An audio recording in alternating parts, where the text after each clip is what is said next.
from them some guidance, advice, words of wisdom, things that we can use and apply in our own lives, in our own workplaces, and what have you. So we really cover a range of professions and careers and individuals and what have you. So we are very, how many of you have been to conductor events before? I think pretty much everyone has, for the most part. So my name is Jeff Standridge. I serve as the managing director. We have Grace Raines, who's our director of operations, and we have Marco Ramirez, who's our Facebook fellow. Actually came to us through the Facebook fellowship program and is actually technically finished that program, so he's just a member of the conductor team now. So we're glad to have him here. He's a student here at UCA. I know we have 4 UCA students, looks like. Great. Very good.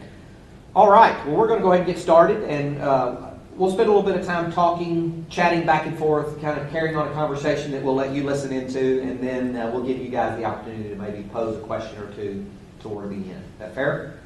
So keep the questions in your mind there, and we'll give you that opportunity. So Dr. Murry, thank you for being here. So we have Dr. Greg Murry, who is the superintendent of Conway Public Schools.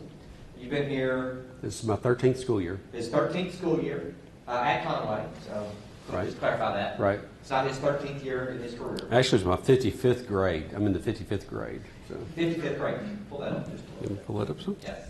There you go. Okay. 55th grade, and congratulations. That's quite an achievement. Thank you. We'll graduate one day. So step away from your career for a moment and tell us about, not Dr. Murry, the superintendent yet. Tell us Greg Murry, the man. So tell us about your background, okay. Family. Help us get to know you a little bit. Okay.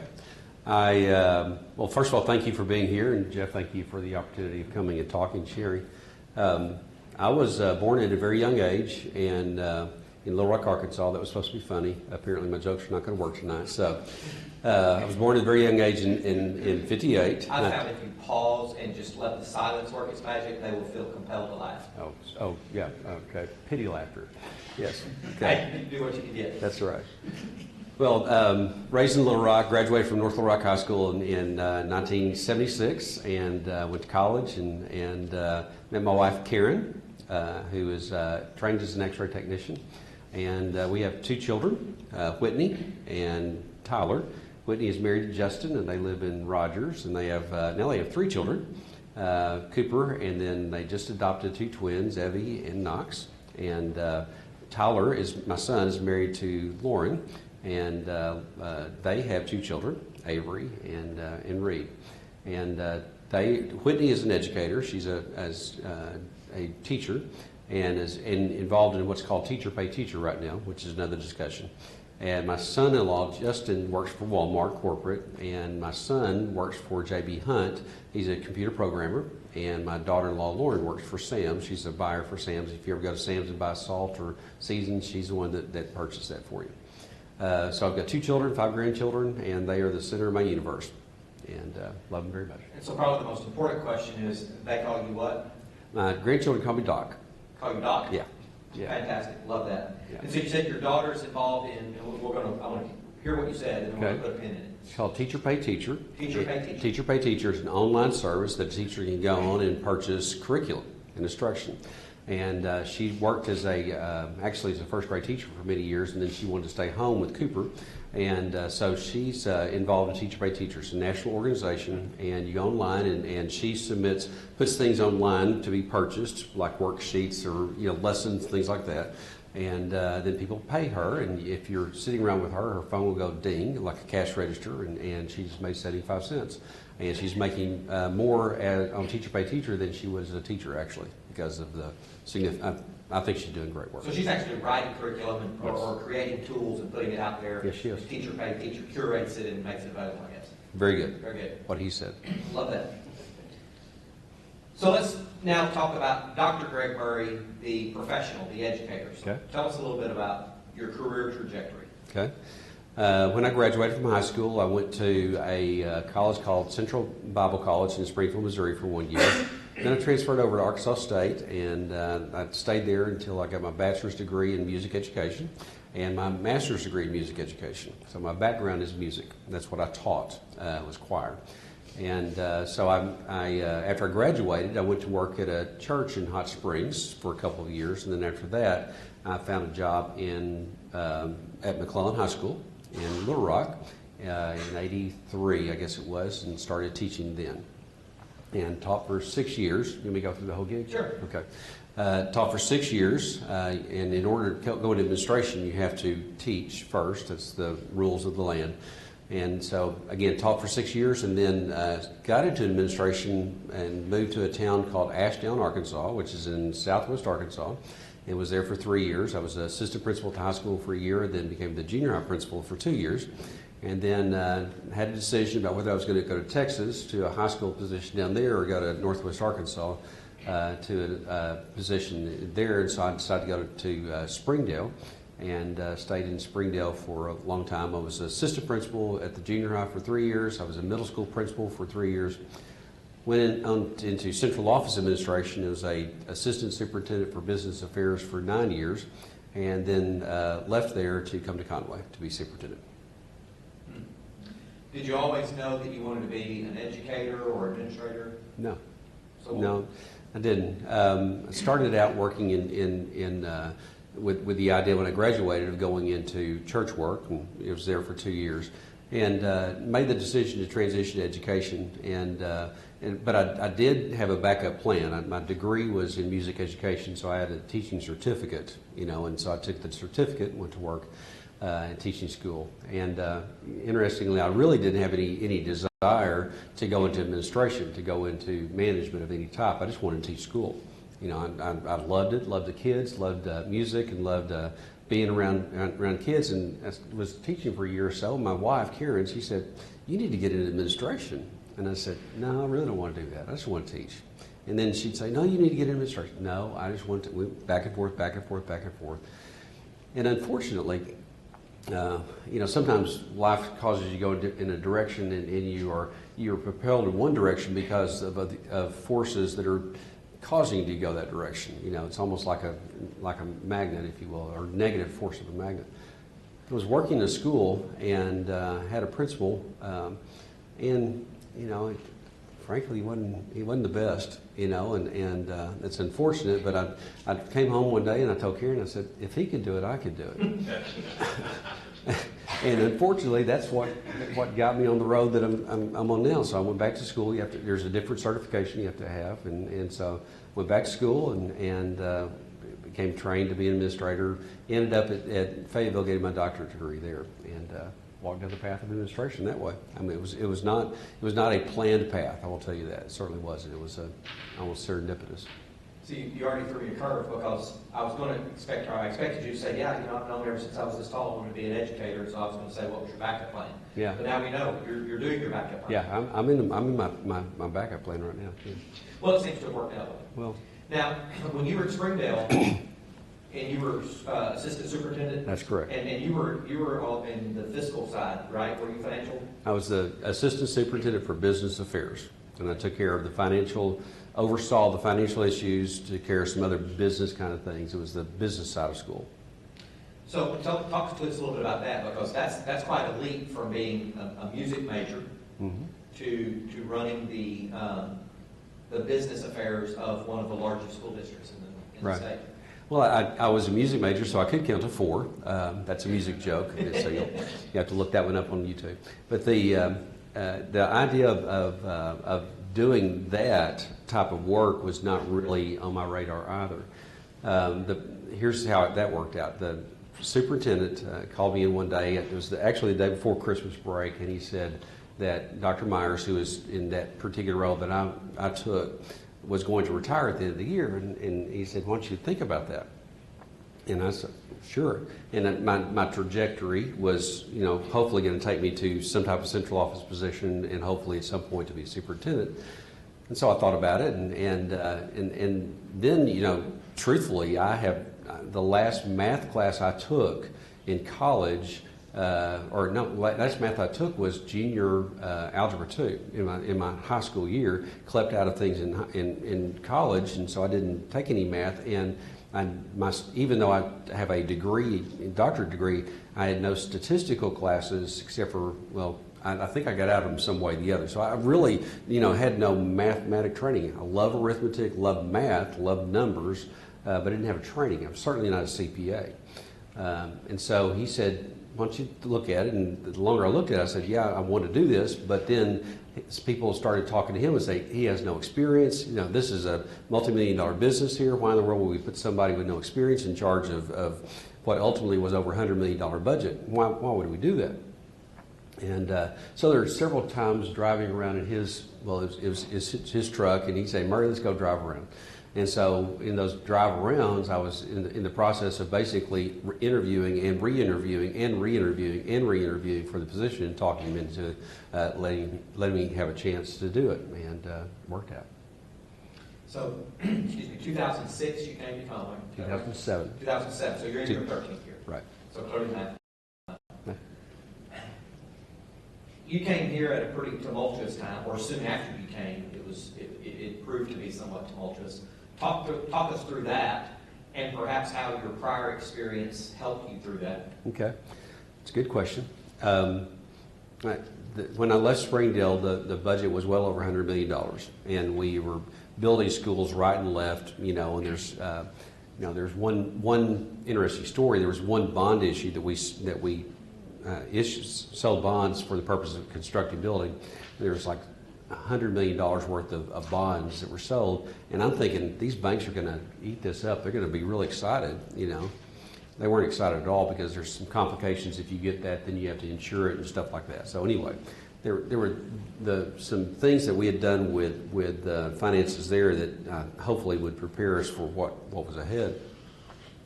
But as I looked at the side story that leads up to this, I wanted to be superintendent in a school district. So I talked to in those drive arounds we had throughout the course of my career there with Dr. Rollins, our superintendent. I first got the job, and he said, Murry, I think I've got about 6 more years. So I'm thinking, all right, 6 more years, maybe if that job opens up, maybe I can, move on up. About halfway through, we're driving around in the truck. He says, Murry, I think I got about 6 more years. And then at the end of my time there, I've been in that particular position for 9 years, and we're driving around the truck and talking about this job in Conway, and I was trying to get a feel, if he's just 1 more year, then I'll just stay, and maybe I can get that job. But he said, Murry, stay with me. I think I got about 6 more years. Well, that was 13 years ago, and he's still there, 40 plus years in his role. And so there was no hope of me becoming superintendent of that school district because there's only one. And so as I began looking for jobs, Conway was open, and at that time, and my father was in poor health. They lived in North Little Rock at the time, and I felt like I needed to come back and help out in that regard with my dad. And Conway was an obviously wonderful place to be, as you all know. And so as we started talking about it, I talked to the financial officer because I had some dealings with him. And he looked at me one time and he said, we're in trouble. We're in trouble. The truth is that 3 years prior to my coming, there was a list in the Democrat Gazette. It's called a newspaper for some of you that don't know what newspapers are. It was a newspaper, and it was like in print, and there was this print of all the districts in the state and what their ending balance was, what their, what you have at the end of the month in your checking account. That's what we would call an ending balance. And it was I think it was the largest in the state. Conway's was the largest in the state, and I thought, wow, that's really great. Well, in the process of thinking that was great, my predecessors said, we need to spend that money, because if we don't spend that money, then the legislature is going to come take it. So they started spending the money, and unfortunately they started spending money on people. And as you know, people are a permanent possession of yours, in a business, and especially in my business. And so it wasn't an idea of, it wasn't like you could cut the lights out. You got people, over-purchased people, if you will. And so that $20 million ending balance went to $15 million. And then when I got here, it was $9 million. And think about those numbers. There's not a whole lot of time before you are spending more money than you're receiving. And so when I got here, that was a circumstance, and we had to do some pretty significant things my first year here. And the first thing I had to do was present the problem. And so I've got my spreadsheets. I love Excel. I'm a nerd, and got my spreadsheet out, and I did some long range look at the finances of the district, and it was a compelling picture that I did not have to paint. It painted itself. And if not for some significant activities or some significant actions, the district was going to go into what was called fiscal distress, which means the state of Arkansas comes in and takes you over and tells you what you're supposed to do and how you do it. And that's not what anybody would want to have happen. So we went through the process that first year of getting things taken care of. And one of the things that we did right away was said, we're not spending any money, and we've got to limit the amount of copies you make, and we're not going to buy any supplies. We're not going to do anything at all. And frankly, there's about $3 million in there that we could cut just by doing that, which is unheard of in school business, quite frankly, that you cut that much. $3 million that we cut out of the budget right away. But that wasn't enough to stop the bleeding. And ultimately what we had to do was cut people. Now, I knew all this was going to need to happen at the beginning of the year, and we have what's called a back-to-school assembly where all of our staff gets together at the beginning of the year, and it's supposed to be a happy time, a cheerleading time, and everybody's going to get pumped up for the year. And so we tried to do that, but then during the course of that time, because I believe that transparency is an important thing and to let people know what the situation is, had my PowerPoint and showed them the numbers. And I said, we've got a problem here. We're gonna have to get it fixed. And there were audible in the whole audience when you start seeing those numbers, and then people start looking around and thinking, is it I? Am I going to be the one that gets cut? We went through a pretty rigorous process of trying to figure out what we needed to do.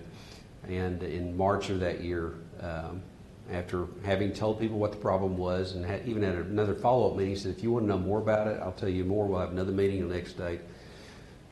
Went through as much information as we could, but at the end of the day, somebody's got to go. And that's a tough thing to say, but that's the only way that it was going to work. And at the end in March, I wrote letters to 60 different people and went to look at 60 different people in the eye and handed them a letter and said, I'm sorry, but you don't have a job in the district next year. The toughest thing I've ever had to do. And, when you talk to people who have prepared themselves to be educators, who have, their greatest hope was to work in Conway, and then I'm coming back and saying, sorry, you're not going to have a job next year. It was very tough, but it was necessary. And I'm not saying this is a strong suit of mine, but I'm just telling you that decisions sometimes require courage. And courage is an important part of any type of leadership thing that you want to be a part of. And at some point, somebody has to make a courageous decision, and you have to say, this is what we have to do. And because if absent somebody making that decision, then nobody makes that decision, and the organization goes belly up. And that can't happen. And so, that was a tough March, and we made a promise that we're going to hire them back as we could, and we were able to, get a good number of them back over the course of the next several years, because people retire, and as people retire, then that's the pool of people we pull from. So anyway, it was a difficult thing. We did balance the budget, and we did end up in basically getting back on a positive step by the end of the year. How many employees, Conway Public School? 1,160. 1,160, so that's going to put you in the third? I think we're the third highest employer in Conway. In Conway, yeah. Gotcha.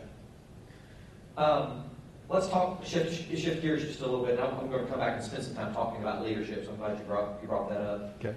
Let's just talk about the role of public education from the mouth and mind and experience of a career public educator, right? So, a lot of talk going on in our state and around the country with just education in general, workforce development. A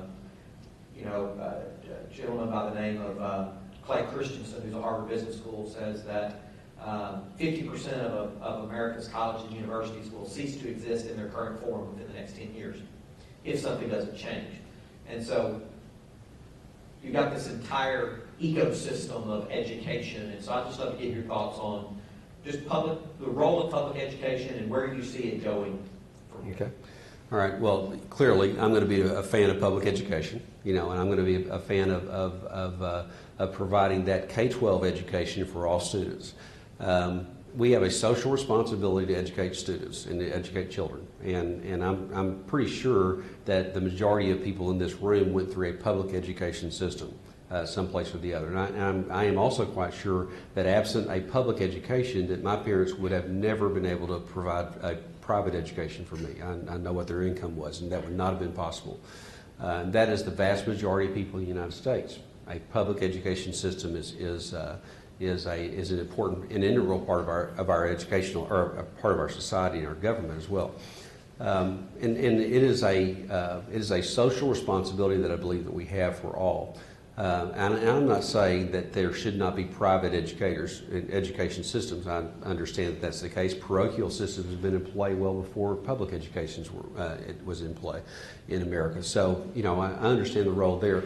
But the vast majority of students are going to go through a public education system in America. And so I believe that system needs to be viable. And I think that is our public responsibility. I think that's the government's responsibility. I do not believe it's the government's responsibility to pay for nor support private education in any way at all. If a parent chooses to go that direction, that's their prerogative. But it's not the government's responsibility to pay for or take care of private education. If you've ever heard of vouchers, that is an opportunity for the government to pay for a private education. That's as simple as it is. If you ever heard of charter schools, some charter schools are really a guise of a public school that's really a private school, and I have strong opinions about that. But I do believe that over the course of time that our roles and responsibilities have to and will change in K-12 education. To say that one of the things that I think is affecting post K-12 education, post-secondary education, is the fact that the delivery system is changing from face-to-face delivery to online. And many of you probably have taken it, or perhaps even involved right now in classes that are online as opposed to face-to-face. And I do believe that it is our that we as K-12 educators are going to morph into more of that. Because students that are homeschooled right now might very well benefit from having some type of online for chemistry or physics, where the parent really can't take care of those type of subjects. And I think that the delivery system that we have right now in place is going to change. Now, I do believe fundamentally that education is about a teacher and students, and I don't believe that we could ever morph into a situation where students are on their own and they are finding their own way. I think a teacher-directed education is still going to be in place 10, 15, 20 years from now. I don't think there's any doubt about that. But, there's another play here that has to do with population drops, and as millennials have fewer students, then, that whole K-16 situation is going to change because there's fewer students in the pipeline. I may not be answering your question. No, that's good. That's good. All right. If you had a magic wand today, what would you wave it over with regard to education? Or if you were king for a day, whether it's the state of Arkansas or nationally, what maybe 2 or 3 mandates would you issue or decrees? If I were king for the day, wow, this is an interesting question. First of all, I know that superintendents sometimes get in trouble for saying this too much, but I don't believe that we fund K-12 or K-16 education the way that we need to. And I believe that we do. I've got the numbers to prove that we don't. And although Arkansas does well with what we have, I think and I don't believe that money is the solution. I don't think just because you throw money at something that it automatically gets better. But I do believe that we need increased funding for K-12, K-16 education. I think that if I could wave a wand that would change, I would change the perspective that parents sometimes have about education. And I believe that sometimes parents have either have grown up or believe that there's a certain amount of privilege that they have. And I am an advocate for parental involvement. I believe that it's a very important part of it, but parents are different today than they were 20 years ago. I'll just say that. They're different in how they view the world and how they view their own child. And a good portion of parents come to school and they drop their child off and they drop their perfect child off, and their perfect child does no wrong. That's a saw I'll quit sawing on. I do think also that I wish that there was a different, I wish that students, kids, adults as well, didn't depend upon this quite so much, or things like this. I think that this interface right here, whether it's with a phone or whether it's an iPad or whether it's with a computer or perhaps even with gaming systems, this is changing the brain. It is rewiring the brain in a different way. And in that regard, if I could wave a wand, I'd say this thing goes off after 30 minutes every day, something like that. I don't know what I would do, because I think that students are coming to school wired differently today than they did 20 years ago because of this. And I think there's some physical rewiring that is occurring. It's not just, an attitude. It is a physical thing that's happening up here that's causing kids to act differently. Last thing is this. Interesting thing about that, right? Sideline stat. As marketers, right, we learned that a few years ago, and I think it's even gotten worse, that 90% of adults are interfacing with their phone within 15 minutes of going to sleep and with 15 minutes of waking up, and check it 155 times on average during the day. Yeah. So. Yeah, and I'm not saying that I'm free of guilt here either, because I am more phone dependent than I've ever been in a lot of regards, and so, but at the end of the day, it has changed, and I don't know how we are going to react to that as educators. I don't know how we're going to be able to react to that as educators, because the mind has changed. Last thing real quick is this. I think either societal or parental or diet or environment is causing a significant increase in psychological problems. And I'm not talking about a kid coming to school and they just can't sit still. Kid comes to school and they can't sit still. My teachers can take care of that. They'll get them taken care of and get them in a routine. But there are an increasing number of students that are coming to school that have major psychological problems. And I wish I knew what the cause was, because if I knew what the cause was, I could figure out a cure. But there's a significant number of those that increasing number of students that are coming, and that worries me for them. Okay, let's shift gears and focus a little more on leadership. Okay. Start with what do you see as your greatest professional accomplishment? Well, let me tell you that if you know me and you've heard me talk more than one time about school, the most important role that I believe I have is the cultivation of leadership within the school district. And because I believe that the best gift that we can give a student is a qualified teacher, and because a principal is the primary hirer of those teachers, then I've got to make sure that the principals that are in place are excellent principals and not just good principals. You understand? There's a path there that I've got to make sure is in play. And so leadership is extremely important to me. And leadership in our situation looks like this. You have a school board, which has responsibility over me and over the district. And then it's me. And then I have a central office team that includes an assistant superintendent and directors. And then there are principals and assistant principals. And that's our leadership structure, if you will. And if you ask me what my proudest accomplishment is, it is this. I believe that we've done a really good job of putting quality principles in play. We have developed a training program over the course of the years. We call it a cohort pipeline that involves teachers and then ultimately assistant principals that want to be principals. And we have a week-long session during the summers. We do it about every other summer now.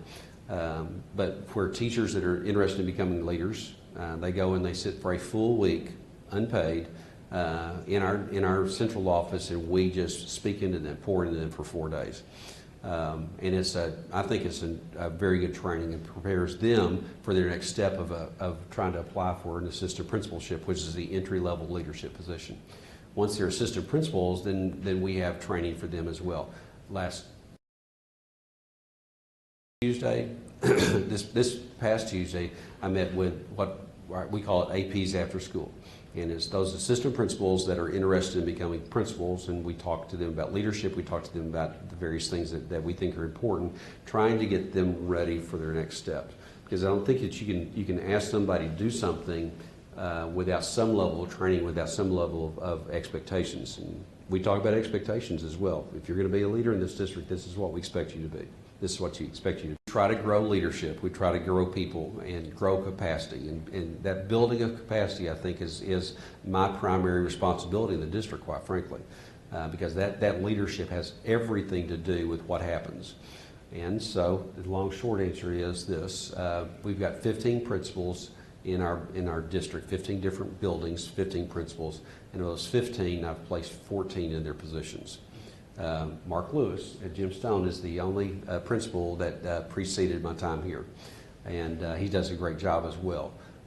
But I can look across that staff of principals and in my heart of hearts know that I believe that it is a great set of individuals, and I believe that we're better today than we were 10 years ago because of that. So let's talk about some of your leadership lessons, if you will. When you're teaching these principles, or when you're speaking on leadership or what have you, maybe the top 3 or 4 of those that you. Okay. Well, I've got my top 3 list includes about 12 or 16 different things, so I apologize about that. but one thing I think is important is, and this is so very simple, but it's so very important. Time is your best friend as far as decision making is concerned. Time is your best friend. And I'll give you an example of why I learned that early on in a very bitter lesson, and then I'll talk about why I think it's important. I came from a district where Dr. Rawls still is an excellent superintendent. I was trained well. I could not have asked for a better mentor in my time there working with him directly with those 9 years. But in that process of working with him, it just always appeared to me that the decision-making process moved at the speed of sorghum. It was just slow process. And I'm not quite so today for sure, but at the time I was a little antsy about things. Let's make this decision. Come on, let's go. And he was slow about things. So I thought, all right, I'm now superintendent. I'm going to speed that up. And so one of the first things that happened, and this was, what became a major thing, but initially didn't think it was a major thing. I had some of my central office leadership team say, we're having problems with lunches and people paying their charges for lunches and they're not paying them, and we just shouldn't let kids charge for lunch anymore. I can tell you where we were standing if you want to go back sometime, where I made my first major blunder in the district. And so so I said, okay, decision. We're not going to charge anymore. On the first day of school, when Fox 16 calls you and asks you why you're not letting kids charge school and a kid didn't eat lunch today, I really didn't want my tenure to start out on Fox 16, because, if you're on TV, 2 out of 3 things can happen, or 3 things can happen, and 3 of them are bad if you're on TV. And by the way, it's not nearly as glamorous being on TV as people think it is. Anyway, so we stepped back and I realized too quick, didn't process, didn't think it through, didn't ask enough people, didn't broaden my spectrum about who we talked about. It was a limited number of people that were in the room at the time. I need to have more people in the room. If I had taken my time, as my mentor would teach me, if I'd taken my time and thought about it and asked the right questions, then maybe things could have gone a little bit differently, and I might not have made that critical error at the first of the year. Second is this. I think that my responsibility is not to answer questions, but to ask questions. I think my responsibility is not to answer questions, but to ask questions. If people ask me, what do I do during the day? And by the way, I go to, when I go like read at school, like I'm going to tomorrow to Marguerite Van to read in a classroom, and they may ask, what do you do? And I'd say, well, I do this, this, and this, and nobody's really interested as kids about actually I'm the one that calls school off on snow days. Then they, oh wow, you're the man. I have godlike status at that point.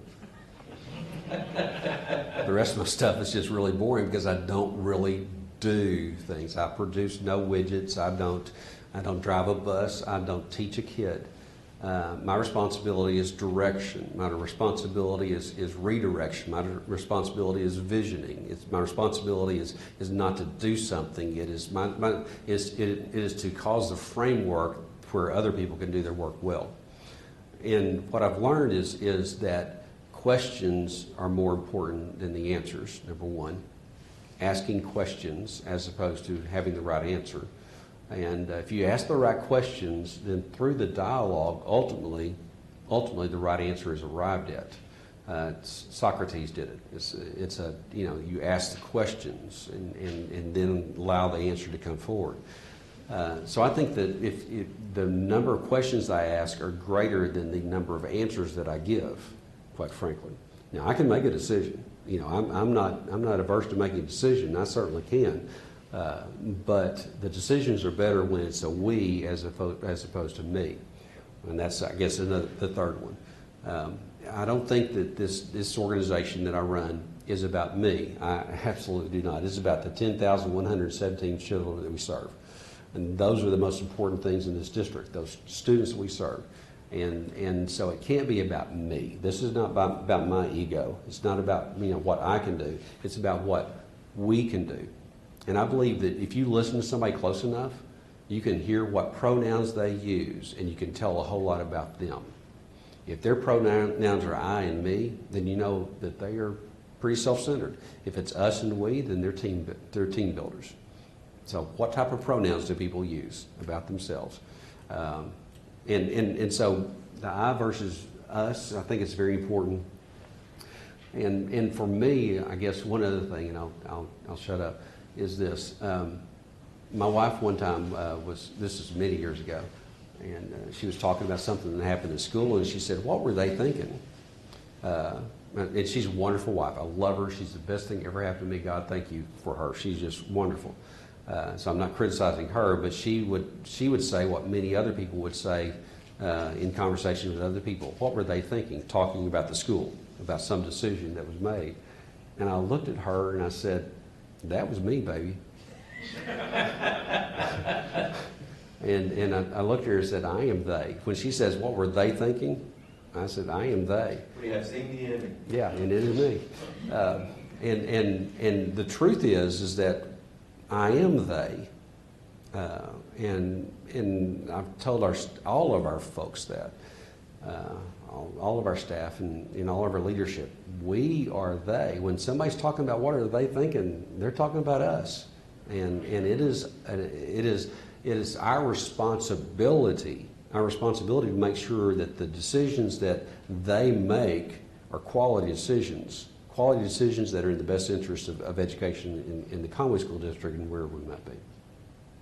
Very good. I want to do a little bit of what I'm going to just call it a lightning round here, and then I'm going to open up the floor for a few questions. But in the context of leadership, organizations, and what have you, I'm going to just put out some words, Okay. Some terms or phrases, Okay. and I want you to just a sentence or two of what you think about when you hear around the context of those words or phrases, right? Got it. And I'll throw you I'll lob you a softball to start. Okay. Because of where you just came from. So, teamwork. Teamwork. So you want me to respond with my comments about teamwork? Just a couple sentences, sentence or two about teamwork. Gotcha. Okay. Everything's better in teams is a saying around my church. Everything's better in teams when we work together. I can own it or we can own it. And if I own it, then I will fail. If we own it, then we all work together better and we can succeed better than I. Success. Success is not gauged. This is so trite, but success is not gauged in the dollar amount that you have in your checking account, but it is gauged by the lives that you have had impact upon and the lives that you have changed. And that's why I think education is such a wonderful thing, because you can impact so many students in a wonderful way. Failure? It's not an option. It is not an option, and it's not an option. Although there will be students that fail, we can never feel comfortable about that failure, and we should never feel good about it. Innovation. Innovation is not my strong point. I love my box. I love my box that I'm in, but I understand that innovation is an absolute necessity in terms of growth and progress, and we have stretched ourselves quite a bit in terms of innovation. Culture. Culture eats a plan every time. Culture eats a plan every time. Good culture, you can do it. Bad culture, wow, people are going to be biting each other's backs. Love culture. Could talk about for 20 minutes about culture. Okay. Every student, every day. Every child, every day, whatever it takes is our logo, our slogan. Every child, every day, whatever it takes. And our view of that is this: there's not a single child that is not worth educating in our district. There's not a single child that's not worth focusing upon. So we're not looking around saying we love you, don't love you.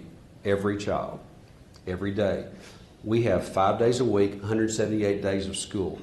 And we have a limited amount of time. We have 178 days to do 250 days worth of work. And what that means is we cannot miss a moment of time. We have to hold precious time, and we have to make sure that we work as much as we can. Whatever it takes is a third part, and that is a whatever it takes attitude. And that is an attitude that works in life no matter where you are. Do whatever it takes and to be successful. Okay. So we'd like to open up the floor for maybe a follow-up question or maybe something that we haven't touched on. If you'd like to ask Dr. Murray. Okay. I'd like for you to talk a little bit about the constructive changes, literal construction changes. Okay. With the high school and with the redividing of all the other schools and districts and all of that. Okay. So when we came in to the school district, there was one school that was under construction, Woodrow Cummins, at the time. It was finished, I guess, during my first year here. And then, after we got past that initial wave of financial problems, then we started, and things were back on the track, and we were doing fine. We looked at the high school and knew that high school, first of all, would not hold the growth that was coming into our school district. And second of all, anybody that was, I know some of you were Wampus cats, if you went through the pods, that's what they were called, pods, then you know that it was, to say that it was in inferior space is a compliment, and had one science lab in it, one science lab in a 7A school district, one of the largest school districts in the state of Arkansas had one science lab in it. And so it was pretty easy for this community to catch on to the vision of needing something else besides what we had. And so we went through the process of designing and constructing the high school that you'll see on Prince Street, which now serves 10th, 11th, and 12th grade. I can tell you a whole lot about that. If you're interested in construction, I can give you that later on. But that also came with redistributing the grades in the school district as well. At the time that I came, we had elementary, which was K4, and then intermediate, which was 5-6, and then middle school, which was 7-8, and then there was a 9-10 campus, and then there was 11-12 campus. So you had like all these transitions that from one place to the next, and we know that every time a student transitions from one place to the next, that some of them start dropping out. So the fewer transitions that we have, the better off those students are. So we collapsed that down, and now we have a K4 and then a 5-6-7 system, and now an 8-9 junior high and a 10-11-12 high school. The thing about that particular project is that the millage that that was required to pay for that was voted on with a 70% approval rate, which is unheard of, quite frankly. Most do not get anywhere close to that. But I believe that it was because people understood what was going on. They understood the need for it. They made they could draw a direct line between their dollars and a new quality high school. So, yes. What system do you put in place so that you make sure that the person coming after you will continue to be that child? Okay. that's interesting question because we talk about, first of all, continuity of services, but also succession. And one of the things that I've told the people that work with me is, first of all, I need to know what you're doing every month just in case you drop dead. And I don't mean that bad, but somebody drops off the face of the earth who has major surgery, who's going to pick up your ball and run with it? That's part of continuity of services. One thing that I've done also is try to develop capacity within the people that we have so that there are people that are at least available for coming into the superintendency if that's possible, or whenever that happens. And I will retire in some time shortly. And in that retirement process, the school board is the one that makes the final decision about who's going to take my place. And that is one of their two primary roles. The school board has, in our minds, has two responsibilities: hire the superintendent and to run the school district, and also to develop school board policies. And those policies tell me how to run the school district, if you will. That's their role and responsibility. It's not to go around and make sure we've got enough Crayolas in the desks, But their primary responsibility is to look at hiring another superintendent. And we've had those conversations with the board about how that's going to work and what they need to be thinking about. We have some internal candidates and we have some external candidates. I'm sure they will be interested in it. There's a one thing that I've thought about is this: when I do leave, do I expect the person that takes my place to continue that vision, or is it their role and responsibility to build a new vision?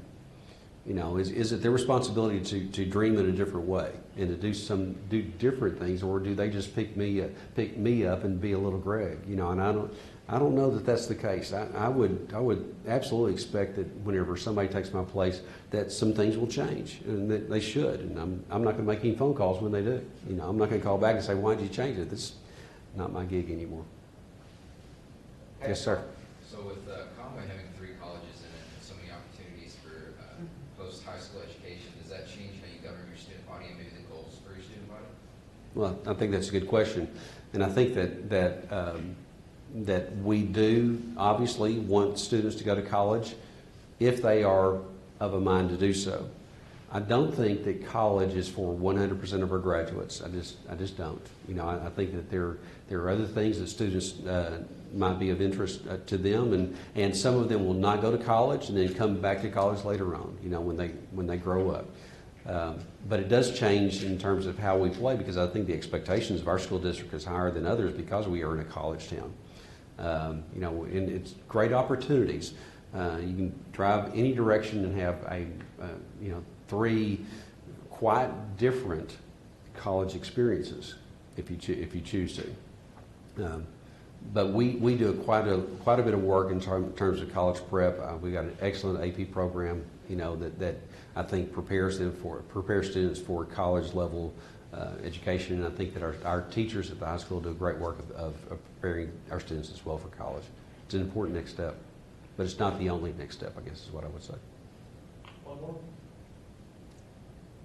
Oh, you have one right there. Do you know Mr. Walker?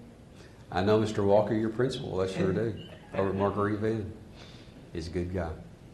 He turned 50 the other day, so he's getting really old. You need to talk to him about that. Yeah. All right, so parting word of wisdom. So kind of give us your gem. All right. I'm real quick. Seek first to understand, then to be understood. That's just basic Covey stuff, but I think it's one of the most important things that a person can do in any relationship. Seek first to understand, then to be understood. Second one is this: you got to realize that stupidity is not equally distributed. Stupidity is not equally distributed. There are some people that are stupider than others, and unfortunately, some you have to deal with stupider, and that's just the way it is with any life skill. 2 other things: if service is beneath you, leadership is beyond you. I really believe that servant leadership is critical. I don't like people who are all about me. If you haven't heard anything that I've heard, hopefully you've sensed that. I don't like people that are all about me. Woodrow Wilson, final one, said this. Woodrow Wilson, position causes you to either grow or swell. Causes you to either grow or swell. And as you go through the process of life and good things happen and you move up the chain, don't let it get to your head. Don't let it get to your head, because as soon as it gets to your head, somebody's going to cut you down. Number one, they'll put you back in your place. But second of all, those people around you sense when it's gone to your head, and your ability to lead those people, I think, is diminished when things go to your head. Very good, very good. Well, you came when my daughters were in about they were 9 or 11, so they're about the 3rd and 5th grades. Mm-hmm. And so they have had the benefit of progressing through the majority of their public school education under your leadership. And so for that, I just want to say a personal thank you. Well, thank you. They turned out pretty well. They did excellent, didn't they? But we appreciate you for taking your time to be with us. Thank you, Jeff. Thanks for the work that you do in building educational leaders, because those of us in certainly my role of thinking about workforce development and thinking about starting companies and helping companies to start have to have employees that will be available to work in those companies. And so while that's not the only role of education, it is certainly a role of education. So I appreciate you for that. Well, thank you very much. Yeah. Thank you for being with us, and thank you all. And please feel free to hang around and network and talk a little more. So thank you very much. Thank you.